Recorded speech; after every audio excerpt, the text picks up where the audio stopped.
This is Module 8, and we're going to have a real fun night talking about operating regulations.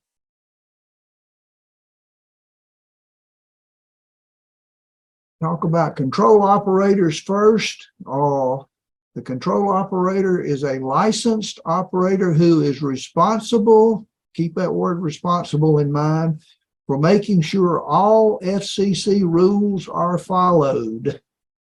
I think you remember from a couple of sessions where whatever's happening, wherever you're at, the FCC rules are the ones that you follow. Okay, the control point is wherever the control operator operates the transmitter. Okay, then we have a station licensee, and that's the person that is responsible for designating the control operator. All transmissions must be made under the supervision of a control operator. That means that control operator has to be somehow physically present in some way. Okay, the control point, and this is important to remember, the control point can be remotely located and connected by phone lines, the internet, or radio link. Okay, privileges and guest operating.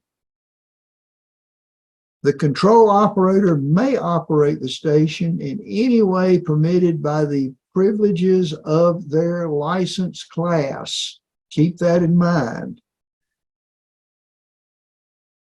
Regardless of the station owner's privileges. And I'll digress a little bit there. If I came over to say Mona's house, Mona has got her technician license, has her station there, and she invites me to come over and check things out. I can turn on her radio and go anywhere on the bands I want to go as an extra class operator. Mona has to stay where her technician license is, and that's why it's important to remember this, that the control operator may operate the station in any way permitted by the privileges of their license class, regardless of the station owner's privileges. You're going to get some questions about this. Okay. You may allow another amateur to use your station. Now, Mona could tell me, no, I can't operate her station. Since she's the owner, that's her privilege. She can allow me as a guest operator. The guest may operate under your privileges as long as you're present. If Mona were to leave the room or the house for any length of time, then I would operate under my license privileges. If Mona were to come to my house and operate my radio and I left, then she would have to go back to her license privileges, even though I'm an extra class operator. That is my station license. If I gave Mona permission to use my station and I left, then she would have to go back to her technician privileges. So you're going to see some questions wrapped around some of this. I think I've just said that if you're the guest and have a higher license class than the station owner, you may operate under your privileges. Okay, both the guest operator and station owner are responsible for proper operation of the station. Neither one of us gets off the hook. If I do something I'm not supposed to do on Mona's station, we're both on the hook. She comes to my house and does something she's not supposed to do, like operate my station out of her frequency privileges, we're both on the hook. I should not have let that happen. She should not let it happen. So just, again, keep this in mind. You're going to see some questions a little bit like that. Okay. The control operator, that's the person who's actually holding the push to talk button, is responsible for the station's transmissions. The station owner is responsible for limiting access to the station only to responsible licensees who will follow the FCC rules. Again, going back up to that second bullet, or the third bullet, all of us are on the hook. Oh, just leave it at that. Okay, identification. Excuse me, Harry. Yes. Do you mind going back a page? Under the second paragraph, the second bullet, would you explain what's inside the parentheses? Guest operator? No, the second bullet. Under the main second bullet. If you walk away. Okay. The statement that's in the parentheses. I would, well, as I said, and I may have confused you, it says, if you walk away, the guest may operate only under his or her privileges. And of course, if you're not licensed, you don't have any. There's a little bit of maybe judgment in there. If you keep it strictly on the straight and narrow, if Mona were here at my station operating, say she's operating a phone on 15 meters, and I went upstairs. My station's in my basement. I went upstairs. I would call that walking away. She would have to sit still and be quiet or go back to 10 meters where she has voice privileges. If I walked into the room, I don't know if you can fudge that or not. To be really, really safe, I would say that as long as I have walked far enough away from that radio that if I heard something that was not supposed to happen happening, and I can't reach over and hit the power switch and turn it off, that would be the hard line. If you're the control operator, you have to be able to control. Okay, thank you. That, like I say, keep that in mind. That's an extremely strict interpretation, but it's also about 99.99% safe. If I got out of arm's reach of all of the power switch on my radio, then you could argue that I have lost control. Thank you. Have I muddied it enough? Mm-hmm. Okay, Yep. Good. Let's move on to something else and see if we can stir up some more. There is discussion amongst different people about those interpretations, but if you stick with a hard and fast, black and white, no wiggle room, you're going to be safe. Identification, your call sign is your identity on the air. Identification rules apply at all times, and you're going to get some questions wrapped around that particular point. We'll talk about it as we go. Unidentified transmissions, that is no call sign, are not allowed. There is an exception. If you are a model airplane, remote controlled airplane, or maybe you have a remote controlled sailboat or something like that, that's the exception. When you buy that equipment, somewhere in there, you are going to fill out a form and you will have a license to operate that transmitter. Now, as an amateur radio operator, you are licensed to operate that transmitter for that remote controlled craft. But that's the only exception. And again, the way those things are made, you can't put out a call sign. But that's the exception. Okay, to make a short transmission to test an antenna or make adjustments to your radio, you basically just state and send your call sign.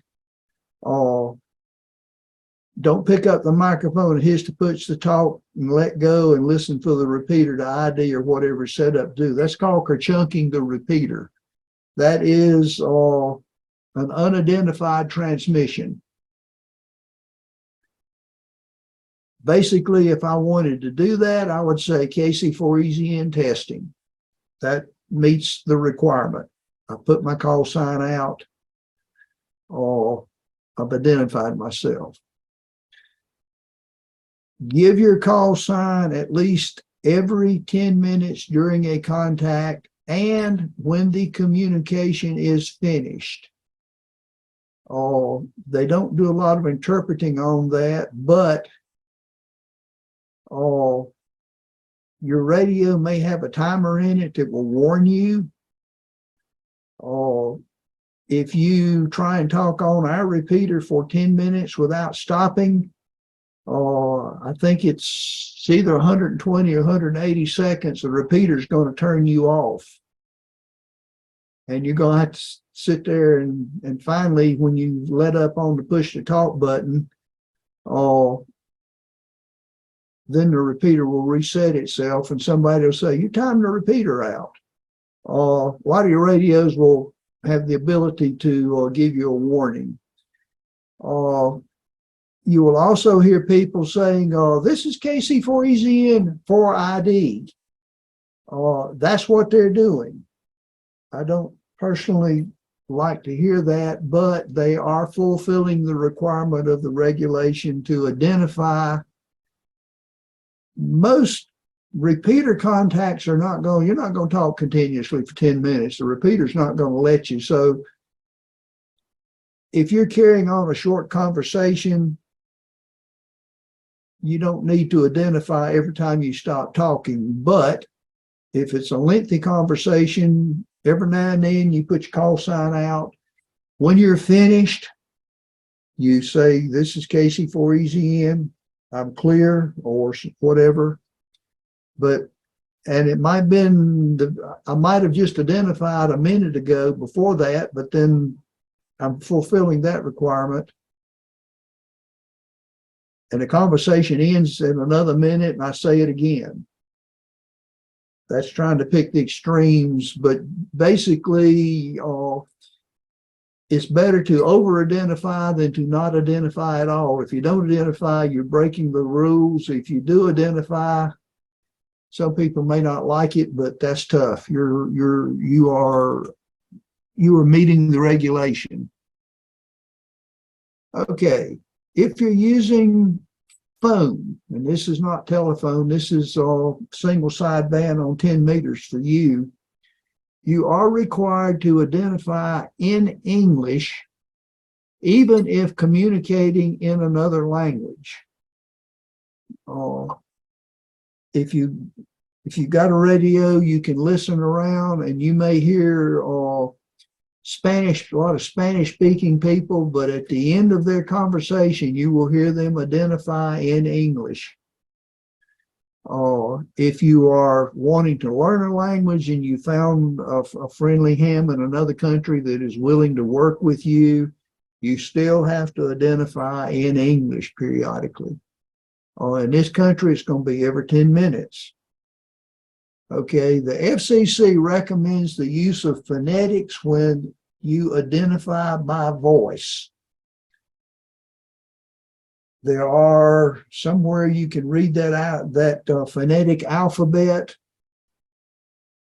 You will hear some people using not what we call standard phonetics, or law enforcement sometimes has their own set of phonetics, and that's okay for them.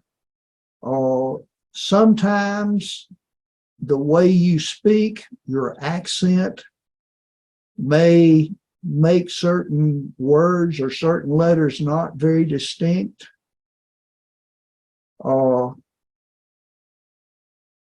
One of the little aggravation points that you will sometimes hear is, this is kilowatt Charlie 4, every zebra now. What was my call sign? Some people say kilowatt is KW. The correct phonetic is kilo. So I should say I am Kilo Charlie 4, Echo Zulu November. Now, when you listen to a contest and you got a person who is in a part of the world that does not have very many amateurs or maybe none at all, and you've got 1,000 people calling, contesters will use anything they can come up with to try and make their signal stand out. And you will hear some really unique phonetics. Sometimes you use those phonetics because when I say Zulu, and I've experienced this in some other countries, they don't come back with Z, they come back with another letter. And when I hear that, then I switch over and I say, this is Echo Zanzibar November. Zanzibar makes it. But I do that only because I was misunderstood the first time. Okay, the other thing down there, that second bullet, is you may give call sign by CW when communicating by voice. Some radios and some hams have their radio set up to where the radio will automatically transmit their call sign in CW. If you listen to our repeater, that's what you hear. Every 10 minutes, it's going to come on and you're going to hear in CW, W4MOE/R. And the /R means that it's a repeater. Some repeaters use language. Ours uses CW. And you can do that while you're talking by voice. And if you are a really heavy-duty contester, you may have your radio and computer program do that automatically for you. Tactical calls. A tactical call sign or a tactical ID helps identify where a station is and what it is doing. An example there is you're working one of the biking events and they have you stationed at a particular place. You may be at Red's filling station where all the bikes turn right, or you may be at the Frying Pan Tower or parking lot. Or they may just say, you're going to be tactical station A. Okay, that way when you come back and say, this is tactical station A, they know who you are, and more importantly, they know where you are at. Okay, now, you use that, again, usually in an emergency or a public service operation, which is like you're working one of the bike races or marathons or something like that. It allows consistent identification, streamlines the communication based on function. You may have the tactical call sign of base station. That tells everybody out there who you are. However, remember what we just talked about. Every 10 minutes, give your FCC assigned call sign, and at the end of the communication. And what you would do there would, base station, this is tactical station A. Base station comes back and says, what is your communication, tactical station A? And you say, well, runners 3 and 7 and 5 just passed my station and everybody was in good shape. This is tactical station A. KC4EZN, I'm clear. That's you put your call sign in there, because remember what we just said earlier, you're going to repeat that. Your call sign, that is your identity on the air. The tactical call sign helps the people know exactly who they're talking to, because you may work 2 hours and somebody else takes your place. They're still going to be tactical call sign A, but their call sign will be different. The base station doesn't really need to know exactly who is there, but they need to know where they're at. Okay, just covered that. When you sign on, you say, this is Tactical Station A, and I am KI4VLW. Okay, self-assigned indicators. When you are operating away from your home station, add information to your call sign so the other stations are aware of your location. Okay, FCC Part 97.119 subsection C says one or more indicators may be included with the call sign. Each indicator must be separated from the call sign by the slant mark or by any suitable word that denotes the slant mark. If an indicator is self-assigned, it must be included before, after, or before, or both before and after the call sign. You will see all of that. When I visit my daughter in California and I operate from California, I operate as KC4EZN/6.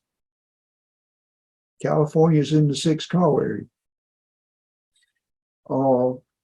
When we visited some family down east, if I had operated down there, I would have signed on with KC4EZN either as /4, or I may have said portable 4. And what that tells the people hearing me is that I am not at my home station location. Even though I'm still in my same call area, I am not at my home station, the physical place that my base station is located. Some countries that you visit, if you get a license to operate there, they may say, put our country's designation, and they will tell you before or after.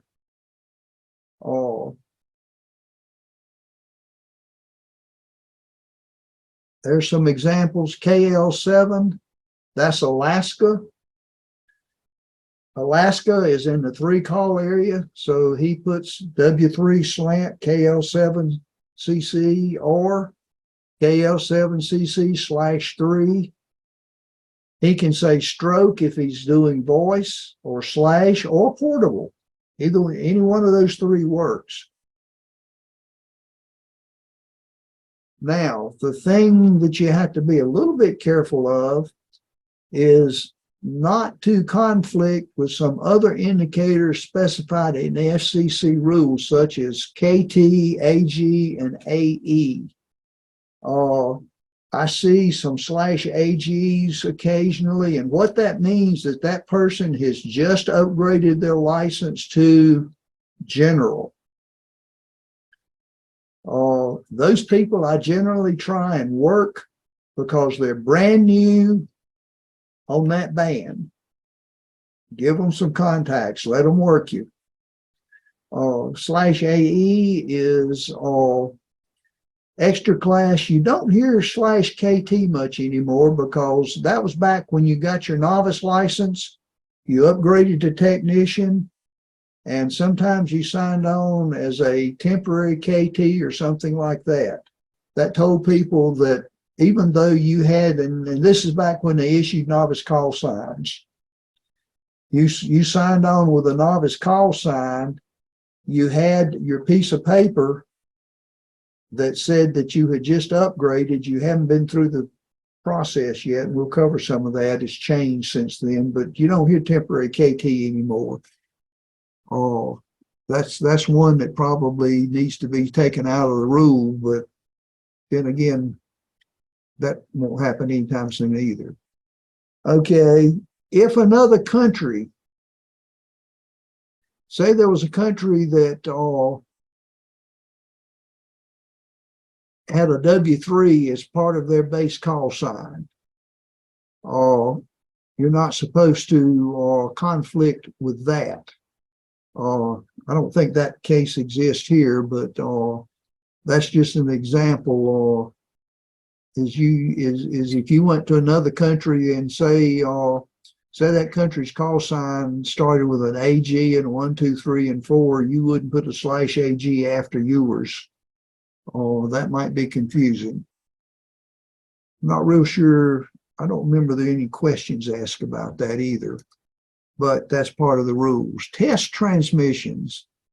Identification rules apply to on-the-air transmissions. Don't kerchunk the repeater. Call sign must be given once every 10 minutes and at the end of the transmission. If I were doing something and I wanted to find out how things were working, and I did not have a dummy load that I could put my power in to find out is the radio functioning, I'd say this KC4EZN testing. And I'd go 1, 2, 3, 4, 4, 3, 2, 1 or something. Be quiet, and if I were finished, if I were satisfied that the way the radio was working, I would come back and say, this is KC4EZN clear. I have identified when I transmitted, and I identified when I was finished. When you're doing those tests, keep it short. You don't want to do a test in the middle of a net. If there's some public service activity going on, first of all, listen, but you avoid the interference. And then the other thing is you don't take up the frequency unnecessarily. Somebody else may need it. Okay. This is 2 examples of what I just said. If you're doing voice, you say testing. If you're sending CW, then you give your call sign with 3 V's. Okay, practice. When may an amateur radio station transmit without a control operator? Never.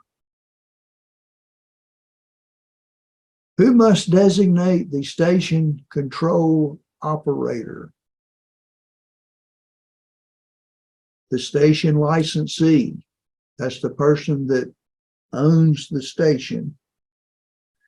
If I came to your house, I couldn't just walk into your shack and turn your radio and start operating. No, you need to give me permission.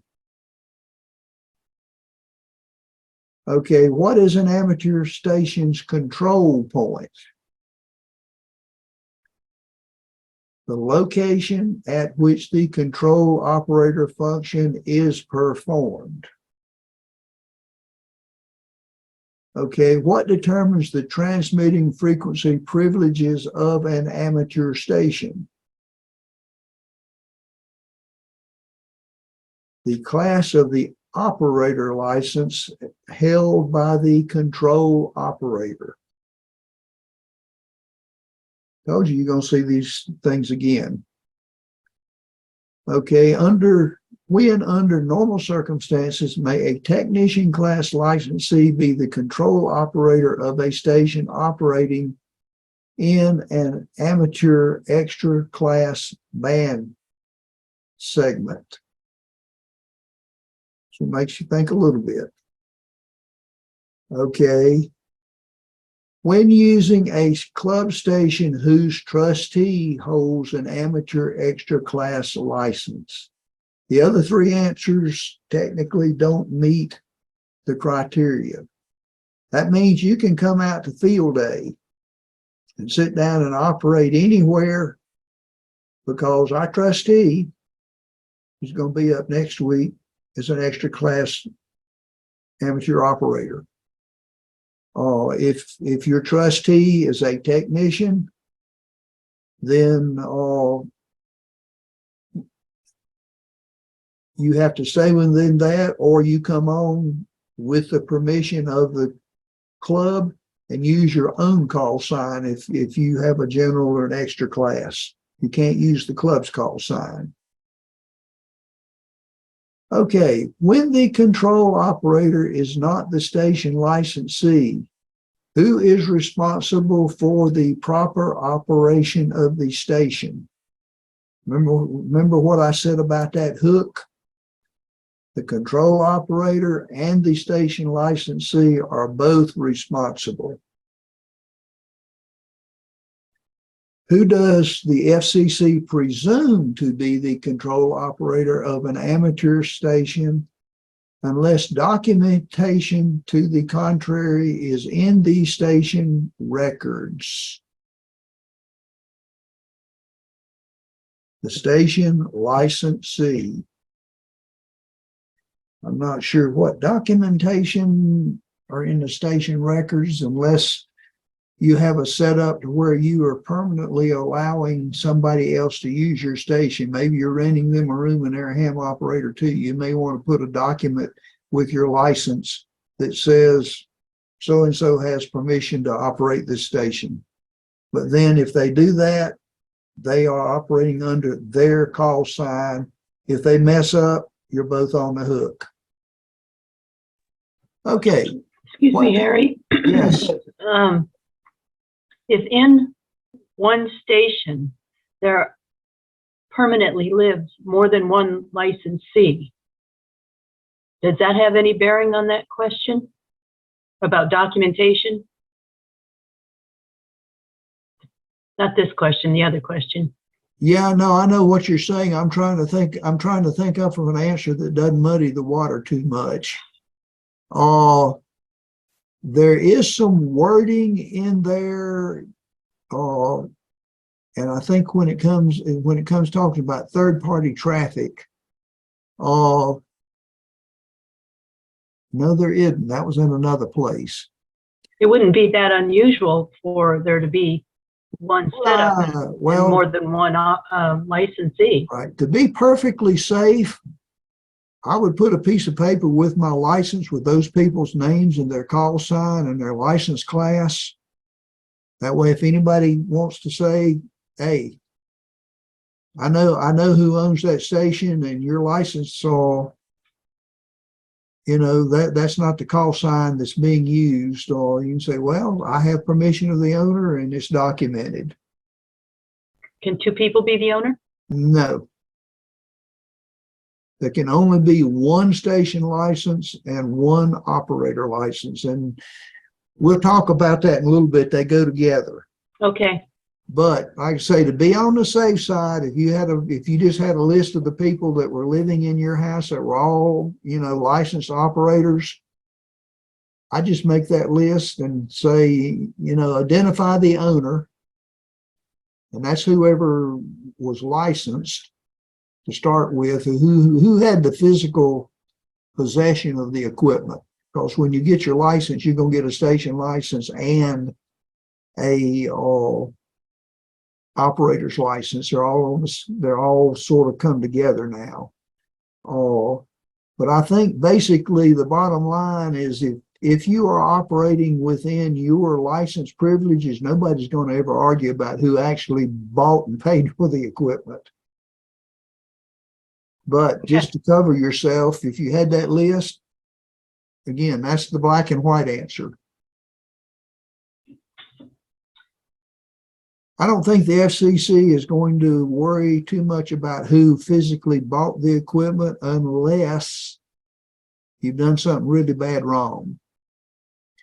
Okay, what do the FCC rules state regarding the use of a phonetic alphabet for station identification in the amateur radio service? Under B, it's encouraged. There's no hard and fast rule that says you have to, and that's where you hear some unique call signs, I'll say. Like when Howard comes on, he says, "This is Whiskey for Papa Howard." Okay, he's Whiskey for Papa Hotel, but he just happens to be Howard, so he's Papa Howard. Oh, that's okay. We all know who he is. I think when you hear him on a contest or something, then you will hear him identify as Papa Hotel. That way, those that don't know him still know who he is. Okay, when may an amateur station transmit without identifying on the air?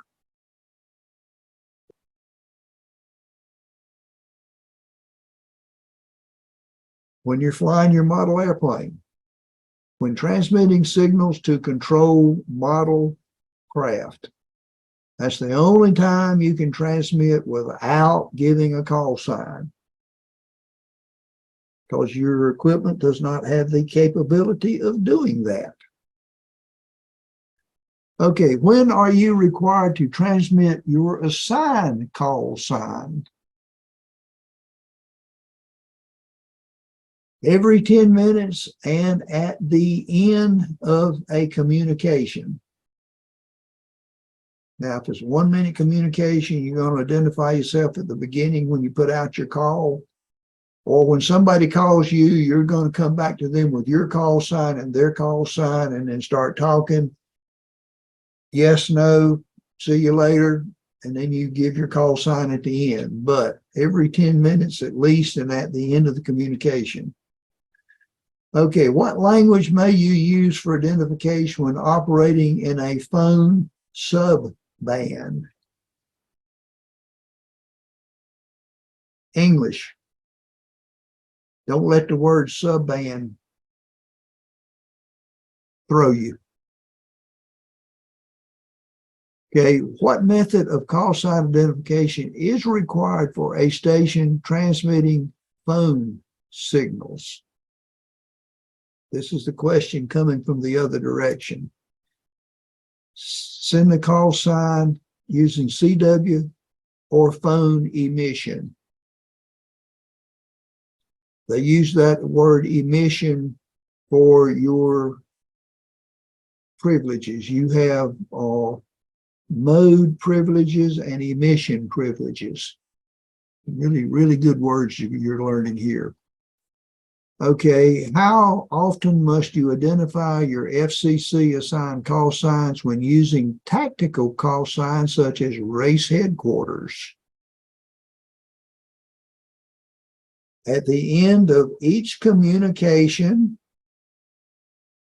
and every 10 minutes during a communication. Again, that rule still applies. Now, if you're using a tactical call sign, you probably will not talk for 10 minutes continuously. You're going to keep it short and concise. So you're going to identify yourself at the end. And if you do have a long conversation, every 10 minutes. Okay, which of the following self-assigned indicators are acceptable when using a phone transmission? All of them. Stroke, slash, slant, stroke might be more easily understood by a non-English speaker. That's what I hear most. Okay, which of the following is required when making on-the-air test transmissions? Identify the transmitting station. KC4EZN testing. Interference. Okay, interference is caused by noise and by signals. interference from natural sources or unintentionally radiated signals from appliances, industrial equipment, and computing equipment is called QRN. And you can remember N as natural. That's static, thunder, lightning static, or it may be your LED lights, or if you're like on field day when we do it over at AV Tech, there's a lot of radiated signals coming from the HVAC systems and their computer systems and stuff like that. That's QRN. Okay, interference from a nearby signal is called QRM. QR Mary. You hear QR Nancy and QR Mary. QRM. At field day where we've got people working 10, 15, 20, and 40 meters, generally when the person comes on 20 meters, may blank out the guy on 10 meters. The guy on 40 meters may hear him also. That's QRM. That is man-made interference. Okay, harmful interference is a transmission signal that seriously degrades, obstructs, or interrupts communications of a regulated service. Okay, I'm going to stop right there before I go to the last line. If you turn your radio on and heard somebody that you were upset with, and you just held the key down on your radio because you knew that your radio was more powerful or closer to the repeater, and you covered them up, that's a bad thing. If you used your equipment and kept the local law enforcement or the local emergency responders from doing their job, that is very serious. And if you do it too regularly, the FCC will be sending you a letter, and when they write those letters, they generally write down 4 zeros. And then to the left of that first zero, they'll put a big number and they'll put a $sign in front of that number. Interfering with law enforcement emergency services is something that you absolutely do not do. Now, in a contest or because of propagation, you may actually interfere with somebody. You may not hear them, but they may hear you. And then you may have somebody in between who is hearing both of you, and that person may realize that you can't hear the person you're interfering with, but they can, and they may come back and tell you that, hey, could you move off the frequency some? So-and-so and Six Land, you're blanking him out. You're coming in real good there, and you didn't know that. You couldn't hear Six Land. Last thing, and this will cause arguments among people, no one has an absolute right to any frequency. Just because you get on at 12:15 every day to talk to or your friend in the next county over and somebody else is already there, or you can't say, hey, this is my frequency. It's my time. I talk to my friend on this frequency every day at this time. No. You'll incur some human static over that, and you'll hear some discussions about that on the HF bands too sometimes. Okay, willful interference, we've talked about that already. That's when you are intentionally creating harmful interference and is never allowed, and that's where you get all those big dollar numbers from the FCC. Their fines will generally be a whole lot greater than your equipment is worth, so you can't plan on selling your equipment to cover the fine unless you've got a really, really fancy station. And if you've got a station like that, you know the rules. Okay, third party. Ham radio is frequently used to send messages on behalf of unlicensed persons or organizations.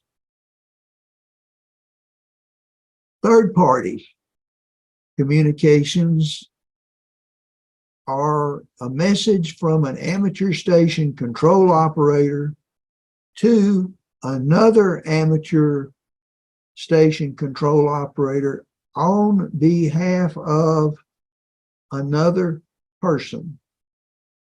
The other person is the third party. I could call Howard. Whiskey 4 Papa Hotel. This is Kilo Charlie 4 Echo Zulu November. KC4EZN. This is W4PH. Good afternoon, Harry. What can we do for you? Howard, would you mind calling up John and tell him I can't make it over this afternoon. I can't get him on the phone. Howard comes back and says, sure, I'll be happy to. Say, thank you, Howard. This is KC4EZN clear. Howard comes back and says, this is Whiskey 4 Papa Hotel clear. Okay. The other person is the third party. That's one short example. Okay. Rules change when signals cross international borders. There is a thing called third-party communications, and there are agreements with the FCC. The United States government has agreements with other countries that would allow me to call, say I had a friend who was working in Kenya at a medical mission, and I happen to know a Kenyan ham. We converse regularly. And I might ask that Kenyan ham, could you send a postcard to so-and-so telling him that I'm going to be over there in 2 months? The mail may not work that fast across the world. So, however, if my government and Kenya do not have a third-party agreement, can't do that. And there is a list. We'll cover that. Okay, and this next bullet down here, the list of the countries with third-party agreements is in the table in 8.1. It's table 8.1 in your study manual. And there are not many countries that don't have third-party agreements. And most of them, like North Korea, not going to happen. Okay, remote and automatic operation. And remember, we talked about having a control operator. Okay, stations such as repeaters and beacons operate without a human control operator present. However, they still have to be operated in compliance with FCC rules, no matter where the control point is located. Or go back to that one rule that we talked about earlier, where both the station operator and the control operator are both on the hook for obeying the rules. This is sort of a restatement of that same rule, except that the repeater trustee and the person doing the talking, the control operator at that moment, both have to operate within the FCC rules. Even though the repeater trustee, for our repeater up on Spivey Mountain, our trustee lives in Arden. So he doesn't physically live up on the mountain. Okay, local control is a control operator is physically present at the transmitter. And that's typically the way things are going to work most of the time. Remote operation is when the control point is located away from the transmitter, and that means that the control operator can operate the transmitter indirectly via some kind of control link. Okay, that's where we talked about it could be a phone line, it could be the internet, it could be signals that are transmitted what we call subaudible tones that could be transmitted to the receiver or the repeater, and the repeater is programmed that when it hears a certain tone, it does something. And the primary example is if you check into the Wcars repeater, W4MOE, you have to have that PL tone of 91.5 programmed into your radio. When you transmit, push the push-to-talk button, that tone is sent to the repeater, and the repeater says, hey, I need to listen. Okay, other tones, the repeater can be programmed so that other tones may tell the repeater to stop transmitting, or it may tell the repeater to turn off. Now, it all has to be the capability that you can send a third tone that tells the repeater to turn back on, but that's all built into the repeater. The control operator must be present at the control point during all transmission. That means that the control operator could not program his computer to tell his radio, send a turn off tone at midnight. Control operator would have to do that manually, sitting at where his radio is at, sending that tone. Okay, automatic operation. The station operates under the control of devices and procedures that ensure compliance with FCC rules. Okay, this kind of blurs over into how a repeater and also how beacons operate. The control operator is required, but does not have to be at the control point when the station is transmitting. And that especially lets beacons run, because these are basically low-powered radios that transmit on some kind of schedule 24 hours a day and are used to do propagation. If you're wanting to talk to a particular part of the world, and you know that there's a beacon in that part of the world, then you go to that frequency. And if you can hear the beacon, you might stand a good chance of being able to talk there. If you can't hear the beacon, it probably won't work. Okay, repeaters, beacons, space stations, and digipeaters, and these are repeaters that relay messages, are allowed to be automatically controlled. Remember that, especially the word space station. Okay. Responsibilities. With privileges, we have responsibilities. No matter what type of control is asserted, the station must operate in compliance with FCC rules at all times. Okay, the repeater owner must install the necessary equipment and procedures for automatic control that ensures the repeater operates in compliance with the FCC rules.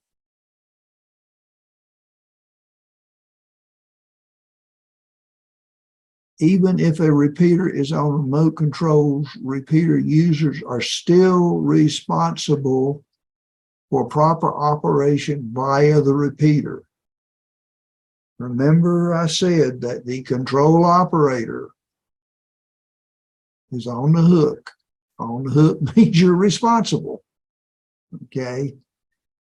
You don't do something on the repeater that you know is wrong. Ultimately, the repeater owner is going to may have to step in if you keep doing something that's not proper. Okay, prohibited transmissions. 4 types of prohibited communications. Okay, unidentified transmissions. That means no call signs. And example, kerchunking the repeater. The word up there is prohibited. Doesn't mean that they'd like you to refrain from doing. They're saying don't. Number 2, false or deceptive signals, such as using someone else's call sign.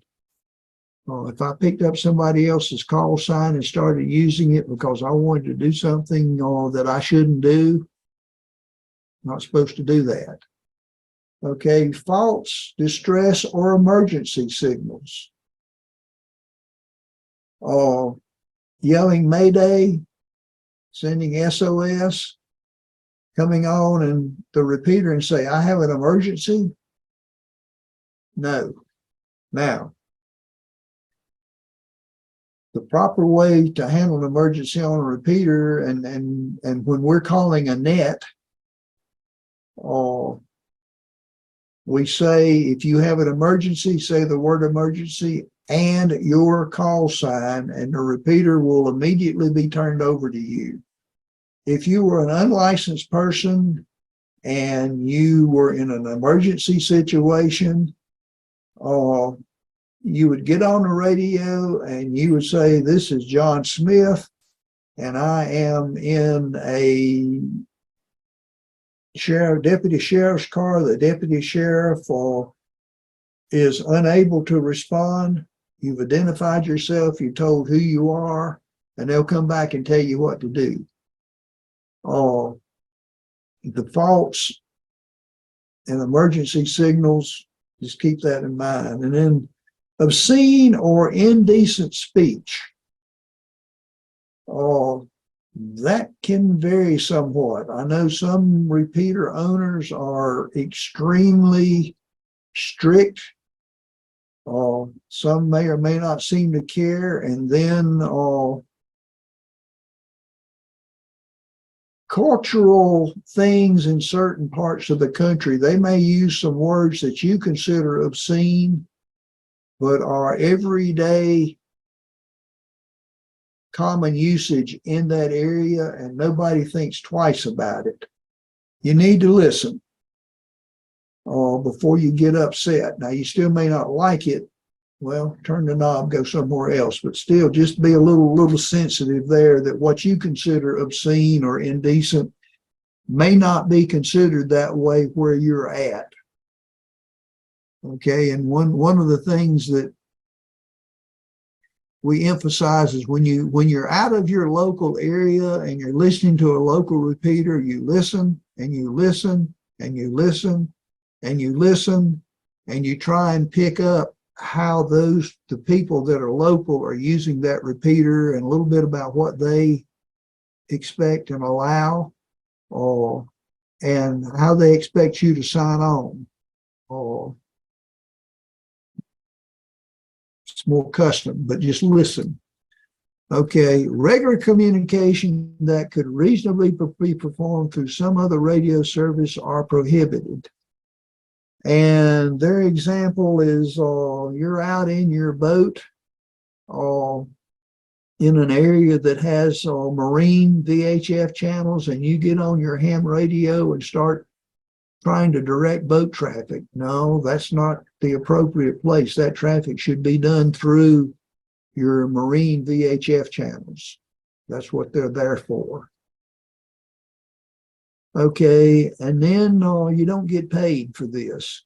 Communication in return for some kind of communication is prohibited.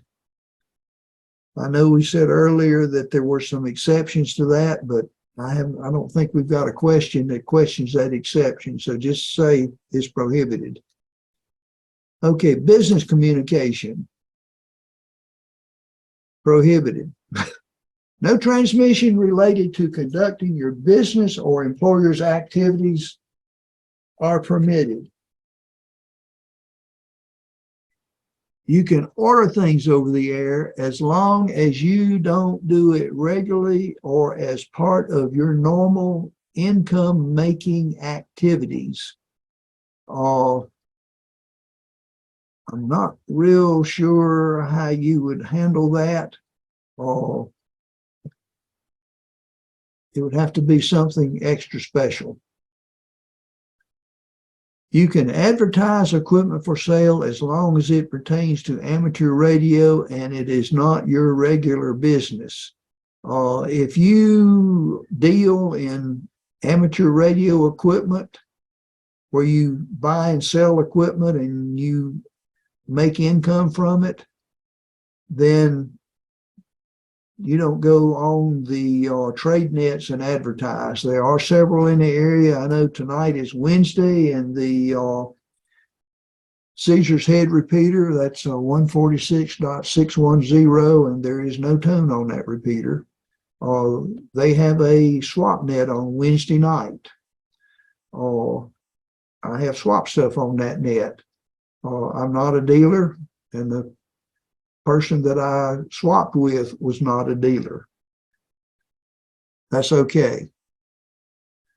Okay, you can't be paid for operating an amateur station. Again, you can't make money doing amateur radio in any way, shape, or form. Okay. One exception, after I just told you it's all prohibited, one exception to business prohibition is that teachers may use ham radio as part of their classroom instruction. Okay. In the physics class or science class, there may be an amateur radio station that the teacher can use to demonstrate electronics.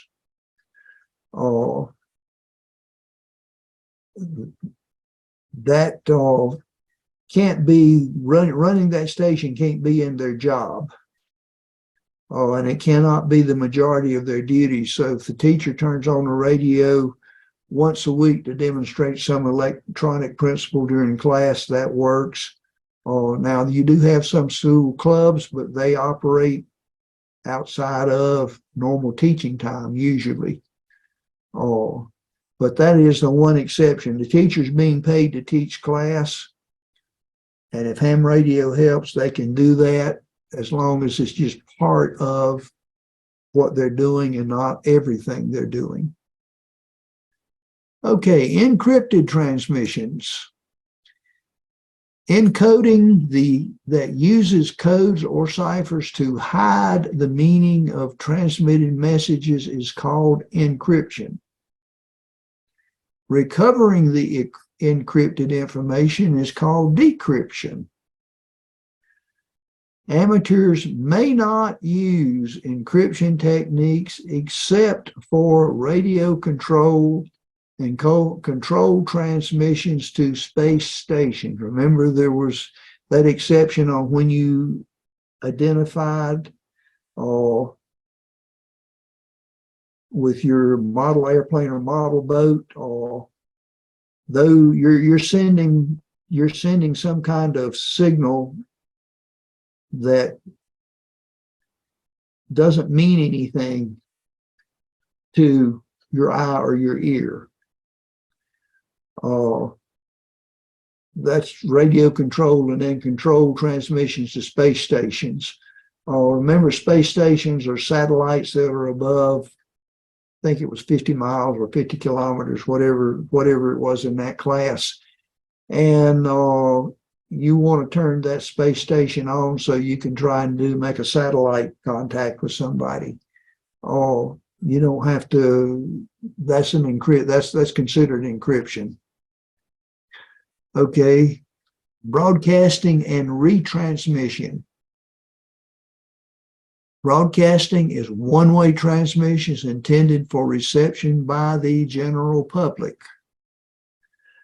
Okay, hams may broadcast only when, or may only broadcast when, transmitting code practice.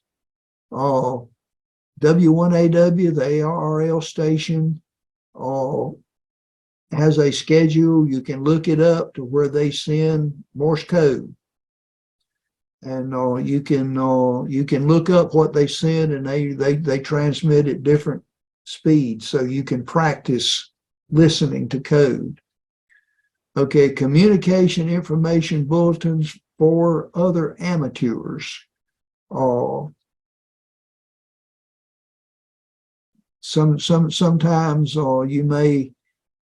there may be some general notice for everybody from an Aries group or something like that. But this is just general information. Or you may come on and announce that your club's next meeting has been canceled or the hours have changed. That's just a short information bulletin. And then, as I said earlier, necessary for emergency communications. This is one way. That's called broadcasting. Now, hams are prohibited from assisting and participating in news gathering by broadcasting organizations. Just because Channel 13's equipment broke down doesn't mean that you can get on amateur radio and do the news broadcast for the reporter. If their equipment broke, it's their problem. If there's an emergency, that's a little different situation. You can ask for help. Okay, music can only be rebroadcast as part of an authorized rebroadcast of space station transmissions. I don't think I've ever listened to one, but I don't know if they have background music playing or they may be playing music so that you can have something to listen to know that you're listening to the space station. The line gets a little bit blurred, the TV's turned up, or your spouse is listening to some music on the radio while you're sitting in front of your radio talking. The people that you're talking to can hear that music in the background. Some people say that's rebroadcasting. Basically, the thing to do is to ask the other person to turn the volume down a little bit, or you position yourself, close the door or something that will mute that other sound. Different people interpret that a little bit differently, but basically, just because you heard your favorite song and you can't replay it over ham radio for your buddy, you can tell him about it, but you can't play it. Okay, retransmitting the signals of another station is prohibited except when relaying messages or digital data from another station.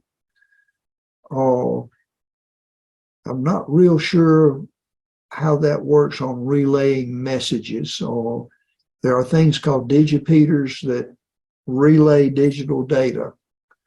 An example there would be if you were listening to, say, the Mount Mitchell repeater, and you wanted somebody that could not get into that repeater or hear it, but could get into another repeater that you can get into, and you hold your microphone in front of your speaker. That's retransmitting. Don't do it. Okay, more practice questions. When is willful interference to another amateur station permitted? Never, at no time. Key word there is willful. Okay, which of the following applies when two stations transmitting on the same frequency interfere with each other? Stations should negotiate continued use of the frequency.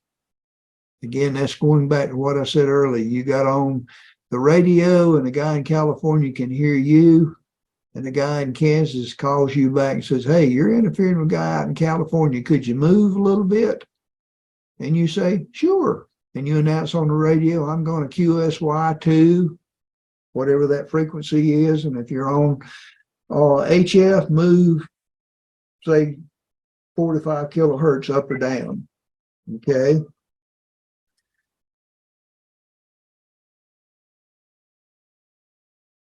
Which of the following restrictions apply when a non-licensed person is allowed to speak to a foreign station using a station under the control of a licensed amateur operator? The foreign station must be in a country with which the U.S. has a third-party agreement. Remember, third-party agreement. What is the definition of third-party communications?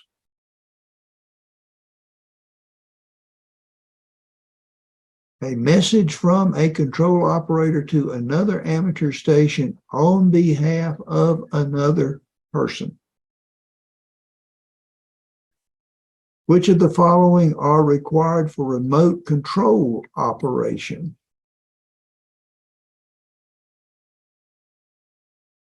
All of the above. The control operator must be at the control point. A control operator is required at all times. The remote control operator must indirectly manipulate the controls. An example, I talked to a gentleman who was in Mexico. This gentleman's call sign was a little bit unique. And I found out that this gentleman was using a repeater in Pennsylvania.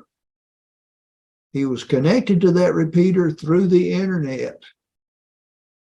And with the software and the hardware all in place, this gentleman was able to use his computer to tune the radio,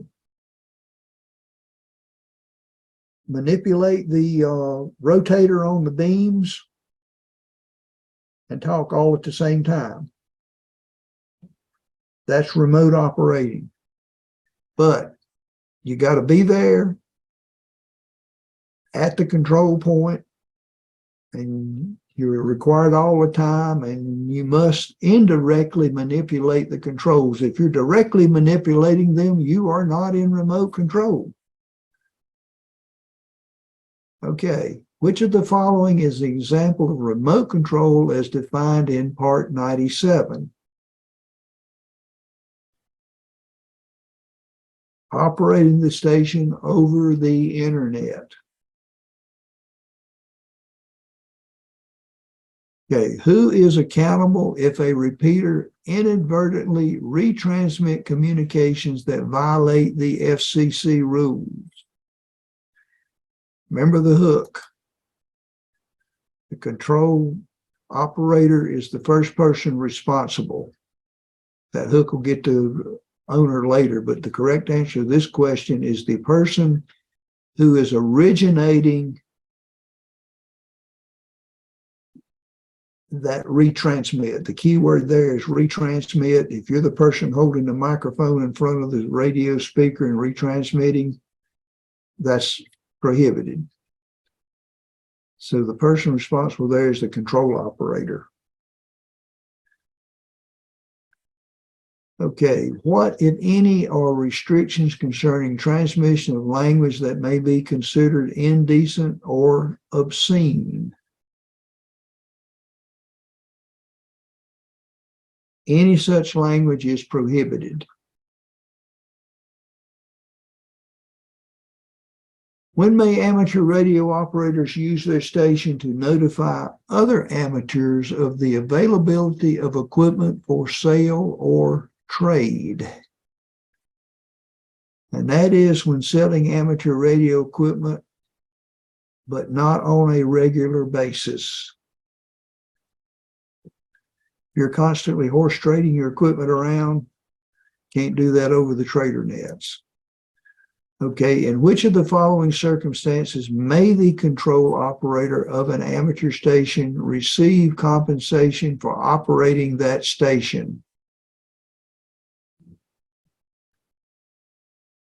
The one exception, when the communication is incidental to classroom instruction at an educational institution. When is it permissible to transmit messages encoded to obscure their meaning. Only when transmitting control codes to space station or radio control craft. Space station might be a key word to remember there for that answer. Under which of the following circumstances are one-way transmissions by an amateur station prohibited? What's the one time that's an answer? Broadcasting. You can't broadcast. Morse code practice is not prohibited. It's broadcasting. Under what condition is an amateur station authorized to transmit music using a phone emission? Okay, remember that space station word? It's A, when incidental to an authorized retransmission of manned spacecraft communications. Which types of amateur stations can automatically retransmit the signals of other amateur stations? Repeater, auxiliary, or space stations? Can't use space stations in a word here because that's two of the wrong answers. Okay, when may amateur stations transmit information in support of broadcasting, program production, or news gathering, assuming no other means is available? Okay, remember what I said earlier about an emergency. When communications are directly related to the immediate safety of human life or protection of property. How does the FCC define broadcasting for the amateur radio service? Transmission is intended for reception by the general public. Okay, you don't do that. But that's the definition of broadcasting for amateur radios, is anything you send out for the general public. That's anybody that's listening. And guess what? Any questions before I stop the share?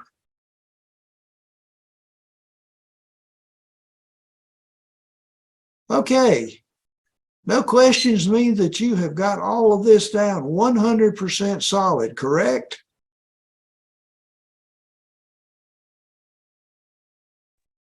Okay. I am going to, if I can figure out how, to give this back to Howard. Let's see, let me figure out how to do that. Harry, Yes. click on participants. Yep. Under my name, if those little dots to the right, you click on that, it'll. Yeah, I gotta get. Okay, there we go.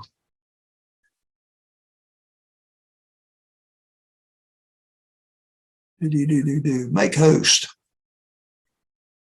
You might want to change the host to W4PH. I think so. You should have had a pop-up there, Howard. I have one. All right, you got it. All right. And Do we have any other questions from anyone about anything? We can give you an answer or an opinion, whichever you prefer. Okay. I tried to throw in some extra comments beyond what was in the book and in the test pool because those questions are somewhat specific, and you will hear on the radio things that you may say, they told me that wasn't correct. And you may be you may be correct and you may not be correct, but I say there are some fuzzy areas in there. I know some people get upset when they hear somebody playing music in the background, and it's not that they're playing music in the background for themselves. It's the radio in the other room or the TV. I know some people get upset about that. They say that's broadcasting. Or to me, that's a little bit of an area that's a little bit fuzzy. But the other side of that is that can be very distracting to you to hear what that other person's got to say. So the courteous thing to do would be to say, hey, you know, that background noise you've got, I'm having a hard time understanding you. And, you know, they would do something to minimize that. Or holding your microphone up in front of a radio speaker, that's definitely prohibited. But you will hear things out there. Bear with it. And as I said earlier, listen and listen and listen and listen. An example of that is when you come on our repeater, we don't religiously give out both the sending and receiving call signs every time we transmit. We'll follow the rule, identify ourselves up front every 10 minutes, and at the end. If you go down to the Caesar's Head repeater, you will find out that most of those people will repeat both call signs at the beginning and at the end every time they talk. That's their custom. Both groups are following the rule. So you can't say one group's doing it right, one group's doing it wrong. They're doing it differently, but both of them are adhering to the rule. Just listen and see how things are working.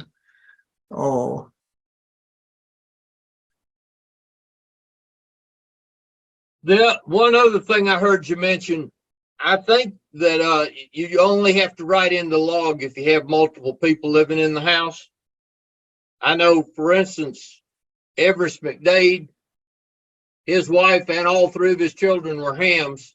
And when you operated the station, you operated with your call sign, and the question never really came up as to who owned it. It was family owned.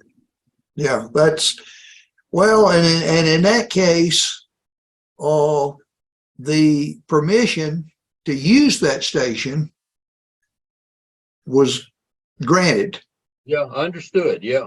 I mean that, and I think that was kind of a key point in there. I say, if I came over to your house and just started operating your equipment without asking, well, first of all, if I came over and wanted to get your lawnmower to mow my grass without asking, it's the same issue. Yeah. You're supposed to ask permission first. All right.